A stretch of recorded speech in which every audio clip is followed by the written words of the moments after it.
क्षत्रियों के यहाँ मैं रही हूँ, क्षत्रियों के यहाँ जाई हूँ, क्षत्रियों के यहाँ ब्याही हूँ।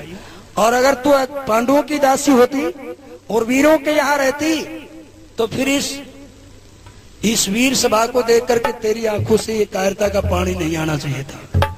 आज मुझे कुछ महसूस हो रहा है कि तू पांडवों की दासी नहीं है, तू तो कोई कायरों की दासी रही है। इस वीर सभा को देख करके तू रोती है। यहाँ तो वीरांगनाओं के शरीर में जोश होना चाहिए, फिर तेरी आंखों से कायरता का पानी क्यों है? उस समय द्रौपदी बोली, महारानी मैं ये नहीं रो रही हूँ, मैं ये रो रही हूँ कि मेरे वो शेरों के ठिकाने छूट गए, गीदड़ों की ठाण में राज पल्ले पड़ गया।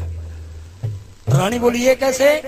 द्रौपदी बोली, मैं जब पांडवों के यहाँ रहती थी, एक एक दिन में 100 पहलवानों की कुश्ती यहाँ हुआ करती थी और वहां उन पहलवानों के सामने कवि भट्टाचारण खड़े हुआ करते थे, उनको वीर रस भरी कविताएं सुनाया करते थे, उनके हृदय में कूट कूट करके वीरता भरते थे, फिर उन दोनों पहलवानों के आपस में कुश्ती कराई जाती। तेरे यहाँ बिल्कुल अंधेरी रात पिट रही है रानी, मुझे ऐसा लगता है जैसे कोई मरे हुए आदमी का मातम मना रहे हो, ये कोई कुश्ती का अखाड़ा नहीं है। रानी बोली, हे दासी, हमारे तो ऐसा कोई जानता नहीं है, तू बड़े घरानों की दासी, तूने 100 कुश्तियां देखी हैं, तू कुछ कह दे इन पहलवानों को। द्रौपदी बोली, हाँ मैं जानती हूँ और मैं कह सकती हूँ, लेकिन राजा विराट से इजाजत दिलवा दी। राजा विराट ने इजाजत दी, ठीक है कहिए, जल्दी सुनाई इन पहलवानों को वीर रस की कोई बात। तो द्रौपदी झरोके में बैठी बैठी भीम को इशारा कर रही थी और एक बात इशारे में ही भीम को समझा रही थी। क्या कह रही थी?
हो कुछ आन बान शान का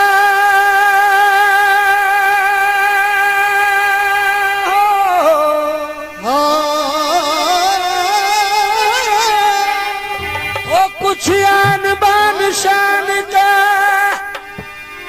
जरा ध्यान धरो बलदाई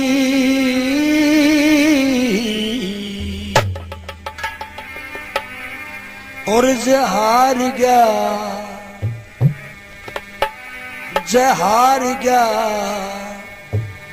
इस पहलवान से भंडारी तो तेरे लगेगी धर्म के शाही। ओ हार गया उस पहलवान से भंडारी हो लगेगी धर्म के शाही। और अन बन शान ध्यान आई।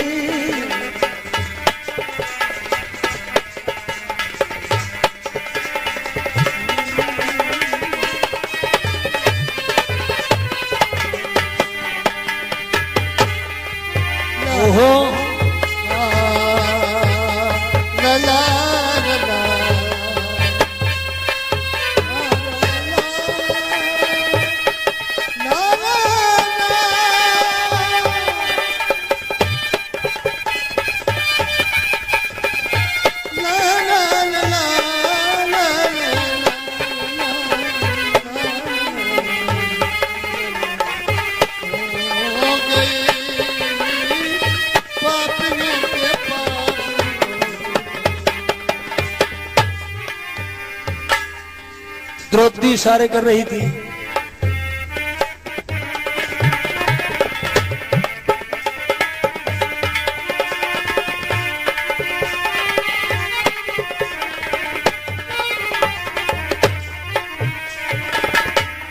अरे तेरी जननी का दूध लजेगा कुल के लागे काई हो।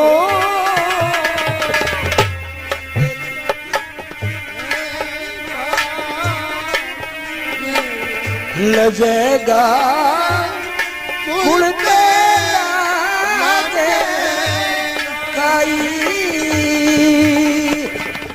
और क्या मुख लेके डोले ये दुनिया में पांचू भाई हो।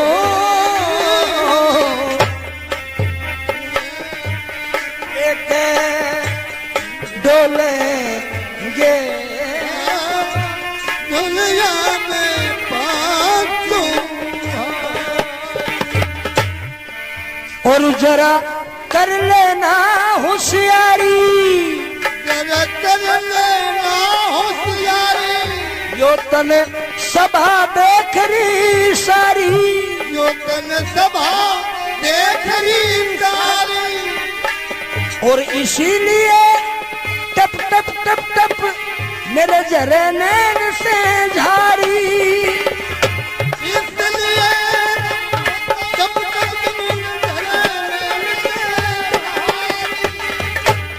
और पांडव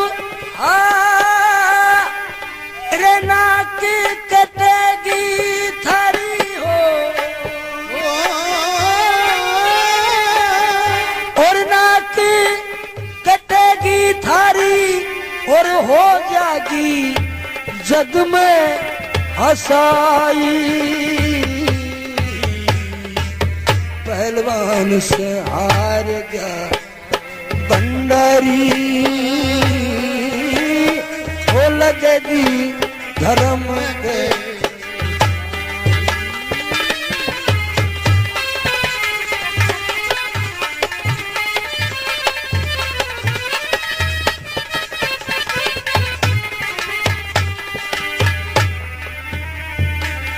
ये इतनी सुन के और भीम सैन ने ऊंची नाड़ी उठाई। इतनी सुन के भीम सैन ने ऊंची नाड़ी उठाई। आरे पहले वान को सकड़ी पकड़ लिया और ऐसी करी लड़ाई।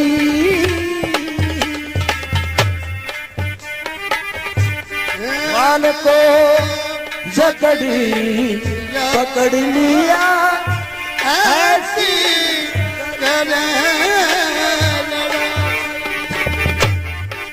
और फिर ना पल की देर लगाई, ना पल की देर लगाई। मन में सुमरे कृष्ण कन्हाई, मन में सुमरे कृष्ण कन्हाई। और भीमसेन ने पहलवान की झट दो फाड़ बनाई। भीमसेन ने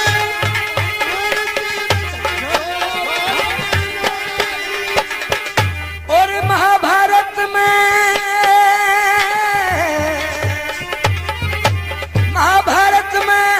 लिखी लिखाई मुनि वेद व्यास ने गाई। पहलवान से हार गया जब भंडारी, वो लगेगी धर्म के।